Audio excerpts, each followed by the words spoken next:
നമസ്കാരം, എഡിറ്റർ ലൈവിലേക്ക് സ്വാഗതം. Celebrating 50 years. Majestic Jewelers. ഏഷ്യയിലെ ഏറ്റവും വലിയ കൗമാരമേളയായ സംസ്ഥാന സ്കൂൾ കലോത്സവത്തിന് 2 തവണ ലോഗോ തയ്യാറാക്കിയ അധ്യാപകൻ എന്ന ഖ്യാതി സ്വന്തമാക്കി തിരൂരിലെ അസ്ലം മാസ്റ്റർ. ജനുവരി 4 മുതൽ 8 വരെ തിരുവനന്തപുരത്ത് നടക്കുന്ന സംസ്ഥാന കലോത്സവത്തിന് തിരഞ്ഞെടുക്കപ്പെട്ടത് അസ്ലം മാസ്റ്റർ തയ്യാറാക്കിയ ലോഗോ.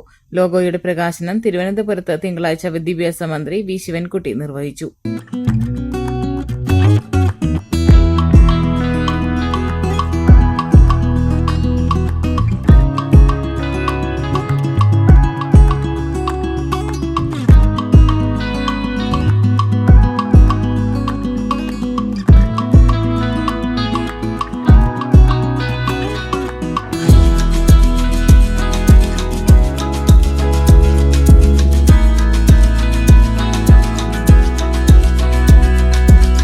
ഇത് 2ാം തവണയാണ് സംസ്ഥാന മേളയ്ക്ക് തിരൂർ മീനടത്തൂർ സ്വദേശിയായ അസ്ലം മാസ്റ്ററുടെ ലോഗോ തിരഞ്ഞെടുക്കപ്പെടുന്നത്. 2017 കണ്ണൂരിൽ നടന്ന കലോത്സവത്തിനാണ് ആദ്യമായി സംസ്ഥാന കലോത്സവ ലോഗോ തയ്യാറാക്കിയത്. ഇത്തവണ 3 ലോഗോകളാണ് സമർപ്പിച്ചിരിക്കുന്നത്. സെക്രട്ടേറിയറ്റിന്റെ പശ്ചാത്തലത്തിൽ നൃത്തവാദ്യ രൂപങ്ങളും നിറക്കൂട്ടുകളും സമ്മേളിച്ചതാണ് logo. Tirur Thumarakkavu ALP school retired അധ്യാപകനായ ഇദ്ദേഹത്തിലെ കഴിവ് സഹ അധ്യാപകനായിരുന്ന മുകുന്ദനാണ് കണ്ടെത്തിയത്. അദ്ദേഹത്തിന്റെ പ്രേരണയിൽ സ്വന്തം സ്കൂളിനായാണ് ആദ്യമായി ലോഗോ തയ്യാറാക്കിയത്. പിന്നീടങ്ങോട്ട് ലോഗോകളുടെ ഉറ്റ തോഴനായി അസ്ലം. ലോഗോകൾ വളരെ ചെറുപ്പം മുതലേ വര തുടങ്ങിയ കാലം മുതൽ ശ്രദ്ധിക്കുന്ന ഒരു ഇനമാണ്. ലോഗോയുടെ അതിൽ അടങ്ങിയിട്ടുള്ള കാര്യങ്ങൾ, ആ ഒരു പ്രതീകങ്ങളൊക്കെ വളരെ താല്പര്യത്തോട് ശ്രദ്ധിക്കാറുണ്ട്. ആദ്യമായിട്ട് എൻ്റെ വിദ്യാലയത്തിൻ്റെ, ഞാൻ കഴിഞ്ഞ വർഷം റിട്ടയർ ചെയ്ത വിദ്യാലയത്തിൻ്റെ ലോഗോ രൂപകൽപ്പന ചെയ്താണ് ആദ്യമായിട്ട് ഈ രംഗത്തേക്ക് കടക്കുന്നത്. എൻ്റെ അടുത്ത സുഹൃത്തും എൻ്റെ സഹപ്രവർത്തകനുമായിരുന്ന ശ്രീ മുകുന്ദൻ മാസ്റ്ററാണ് അതിന് പ്രചോദനമായതും അതിന് ആവശ്യപ്പെട്ട് ഇങ്ങനെ ആദ്യമായിട്ട് ലോഗോ തയ്യാറാക്കുന്നത്. ഇതിനകം 150ലേറെ ലോഗോകൾ അസ്ലമിന്റെ ഭാവനയിൽ പിറവിയെടുത്തിട്ടുണ്ട്. സുഹൃത്തുക്കളിൽ നിന്നും മാധ്യമങ്ങളിലൂടെയും അറിഞ്ഞാണ് ലോഗോകൾ തയ്യാറാക്കുക. അതോടെ ലോഗോ മനസ്സിൽ രൂപപ്പെടുത്തും. അതിപ്പോൾ ഏതാണ് നമ്മുടെ എന്തിനുള്ള ലോഗോയാണ് തയ്യാറാക്കുന്നതെന്ന് അതിനെക്കുറിച്ചുള്ള ഒരു ആലോചന ആദ്യം നമ്മുടെ മനസ്സിലുണ്ടാവും. അതിൽ ഉൾപ്പെടുത്താവുന്ന പ്രതീകങ്ങളെക്കുറിച്ചുള്ള ഒരു ചിന്ത വരും. പിന്നെ മനസ്സിൽ ആദ്യമായിട്ട് സ്കെച്ചുകൾ രൂപപ്പെടും. അത് പിന്നീട് കടലാസിലേക്ക് പകർത്തുകയും നേരെ കോറൽ ഡ്രോ വഴി കമ്പ്യൂട്ടറിൽ ചെയ്യുകയാണ് ചെയ്യുന്നത്. സാധാരണയായി പത്രങ്ങളിലും ഇപ്പോൾ അത്യാവശ്യം ലോഗോകളൊക്കെ ചെയ്ത് ഒരു ലോഗോ ചെയ്യുന്ന ഒരാൾ എന്നുള്ള നിലയ്ക്ക് നമ്മുടെ അഭ്യുദയകാംക്ഷികൾ സുഹൃത്തുക്കളൊക്കെ അത്തരം കട്ടിങ്ങുകളൊക്കെ അയച്ചു തരും. അതല്ലെങ്കിൽ ഇപ്പോൾ ഓൺലൈനായിട്ടൊക്കെ ഇഷ്ടംപോലെ ന്യൂസുകൾ വരുന്നുണ്ട്. അത് ക്ഷണിച്ചുകൊണ്ടുള്ള ന്യൂസുകൾ വാട്സപ്പ് വഴി എത്തുന്നു. അങ്ങനെയാണ് അറിയുന്നത് വരും. 2013 ആൾ കേരള കിൻഡർ ഫെസ്റ്റ്, 2018 കണ്ണൂരിൽ നടന്ന national school games taekwondo championship, Kozhikode നടന്ന നാഷണൽ ഫുട്ബോളി ചാമ്പ്യൻഷിപ്പ്, തിരുവനന്തപുരത്ത് നടന്ന പ്രഥമ കേരള ഒളിമ്പിക്സ് ഗെയിംസ് എന്നിവയുടെയെല്ലാം മുദ്രയായി തിളങ്ങിയത് ഇദ്ദേഹത്തിന്റെ സൃഷ്ടികളാണ്. ഈ വർഷം കുന്നംകുളത്ത് നടന്ന തൃശൂർ ജില്ലാ സ്കൂൾ കലോത്സവത്തിന്റെ മുദ്രയും അസ്ലമിന്റേതായിരുന്നു. ലോഗോ രൂപകൽപ്പനയ്ക്കൊപ്പം ചിത്രരചന, കവിത, മാപ്പിളഗാന രചന രംഗങ്ങളിലും ഏറെ സജീവമാണ്. ഒട്ടേറെ മെഴുകുറ്റ ചിത്രങ്ങൾ അസ്ലമിന്റെ വിരൽത്തുമ്പിൽ പിറവിയെടുത്തിട്ടുണ്ട്. സംസ്ഥാന വിദ്യാഭ്യാസ വകുപ്പിന്റെ പാഠപുസ്തകങ്ങൾക്ക് വേണ്ടി ചിത്രങ്ങൾ വരച്ചിട്ടുണ്ട്. ആദ്യകാലങ്ങളിൽ ലോഗോ മാനുവലായി വരച്ചാണ് തയ്യാറാക്കിയിരുന്നത്.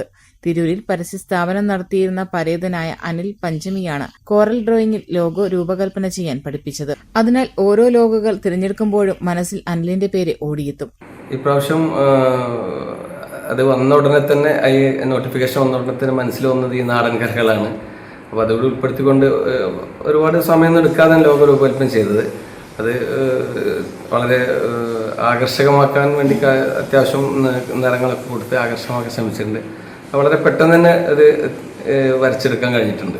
ഇപ്പോൾ ഏകദേശം 150ഓളം ലോഗോകൾ ഒരു കഴിഞ്ഞ 2-3 വർഷത്തിനുള്ളിൽ ധാരാളം ലോഗോകൾ ചെയ്യാൻ കഴിഞ്ഞു. അങ്ങനെ ഏകദേശം 150ന്റെ അടുത്ത് ലോഗോകൾ ഇപ്പോൾ ഇതുവരെ തിരഞ്ഞെടുക്കപ്പെട്ട ലോഗോകൾ ഡിസൈൻ ചെയ്ത് കഴിഞ്ഞു. 2017 കണ്ണൂരിൽ നടന്ന സംസ്ഥാന സ്കൂൾ കലോത്സവത്തിലാണ് ആദ്യമായിട്ട് ലോഗോ തിരഞ്ഞെടുക്കപ്പെട്ടത്. പിന്നീട് തീർച്ചയായും സംസ്ഥാന ലെവലിലുള്ള കായികോത്സവം, സ്പെഷ്യൽ സ്കൂൾ കലോത്സവം, അങ്ങനെ നിരവധി ലോഗോകൾ തിരഞ്ഞെടുക്കപ്പെട്ടിട്ടുണ്ട്. ഇതിപ്പോൾ സംസ്ഥാന സ്കൂൾ കലോത്സവത്തിന് 2ാമത്തെ തവണയാണ് തിരഞ്ഞെടുക്കപ്പെടുന്നത്. സ്കൂൾ കലോത്സവം എന്ന് പറയുമ്പോൾ കൗമാര കലയുടെ ഒരു ആഘോഷമാണ്. അതിൽ സംഗീതവും നൃത്തവും അതുപോലെ രചനാ മത്സരത്തിൻ്റെ പ്രതീകങ്ങളുണ്ട്. ഇത്തവണ 5 ഗോത്രകലകൾ കൂടി മത്സര ഇനമായിട്ട് മാറിയിട്ടുണ്ട്. അതിൻ്റെ പ്രതീകം കൂടി ഇപ്രാവശ്യം ലോഗോയിൽ സാധാരണ കവിഞ്ഞ് ഇപ്രാവശ്യം ഉൾപ്പെടുത്താൻ ശ്രമിച്ചിട്ടുണ്ട്. അതിലൊരു ഹൈലൈറ്റ് ആയിട്ട് അത് കാണുന്നുണ്ടെന്നാണ് എനിക്ക് തോന്നുന്നത്.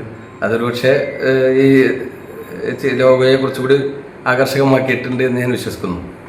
പിന്നെ ഈ ഓരോ ലോഗോകൾ തിരഞ്ഞെടുക്കപ്പെടുമ്പോഴും എൻ്റെ മനസ്സിൽ ആദ്യം ഓടിത്തുന്ന ഒരു പേരാണ് എൻ്റെ പ്രിയ സുഹൃത്ത് അനിൽ. അദ്ദേഹമാണ് മാനുവലായിട്ട് ചെയ്തിരുന്ന ലോഗോകളെ ഈ കോറൽ ഡ്രോയിലേക്ക് ഗ്രാഫിക് രൂപത്തിലേക്ക് ആക്കാൻ വേണ്ടി എന്നെ പരിശീലിപ്പിച്ചത്. അദ്ദേഹം ഇപ്പോൾ ജീവിച്ചിരിപ്പില്ല. ഓരോ ലോഗോകളുടെ തിരഞ്ഞെടുക്കപ്പെടുന്ന സമയത്തും അദ്ദേഹത്തെ ഞാൻ വളരെ സ്നേഹപൂർവ്വം ഓർക്കാറുണ്ട്. അതുപോലെ ഈ ലോകത്തേക്ക് അതിൽ വളരെ പ്രോത്സാഹനം നൽകുന്ന എൻ്റെ സുഹൃത്തുക്കൾ, മൻസൂർ മാഷ്, മുഹമ്മദ് മാഷ് അടക്കമുള്ള സുഹൃത്തുക്കൾ, പിന്നെ എപ്പോഴും എൻ്റെ ഈ കലാപ്രവർത്തനത്തിന് പ്രചോദനമായിട്ടുള്ള എൻ്റെ കുടുംബം, എൻ്റെ സഹധർമ്മിണി ഷബ്ന മേറം, അതുപോലെ ജസീം അസ്ലം മകൻ, അവരൊക്കെ വളരെ ഈ ഇത്തരം പ്രവർത്തനങ്ങൾക്ക് ഏറെ പ്രോത്സാഹനം നൽകുന്നവരാണ്, ഒരുപാട് പ്രചോദനം തരുന്നവരാണ്. തുമരക്കാവ് ALP സ്കൂളിൽ 4 നൂറ്റാണ്ടോളം അറബി അധ്യാപകനായിരുന്നു മീനടത്തൂരിലെ M. മൊയ്തീൻകുട്ടിയുടെയും കൊടിയേരി ഫാത്തിമയുടെയും മകനായ അസ്ലം. ഭാര്യ ഷബ്ന മെഹ്റ, മകൻ ജസീം അസ്ലം, മരുമകൾ ഹിദായ അസ്ലം എന്നിവരാണ് ലോഗോയുടെ ഫിനിഷിംഗിന് സഹായിക്കുന്നത്. Editor live, Tirur.